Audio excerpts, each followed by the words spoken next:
Mahigit 3,000 pamilya na nasunugan sa Davao City, tinutulungan na ng national at local government. Si Peng Alinio ng Radyo ng Bayan, Davao para sa detalye. Peng, magandang hapon sa inyo dyan. Princess, siniyak ng Department of Social Welfare and Development o DSWD-11 at ng Davao City Social Welfare and Development o CSSDO na lahat ng mga nasunugang pamilya ay maabutan ng tulong mula sa pamahalaan.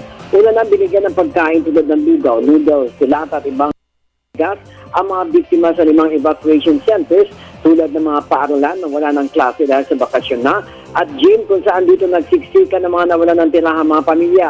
Ayon naman kay UAY Caligdong na patuloy pa ang kanilang ginagawang evaluation sa mga tunay na mga naninirahan sa lugar na dahil sa dami ay kailangan anyang sudiing mabuti kung talaga mga residente ng 3 barangay o kaya talaga mga renters o nag-aangkila lamang ng bahay sa nasunugang lugar.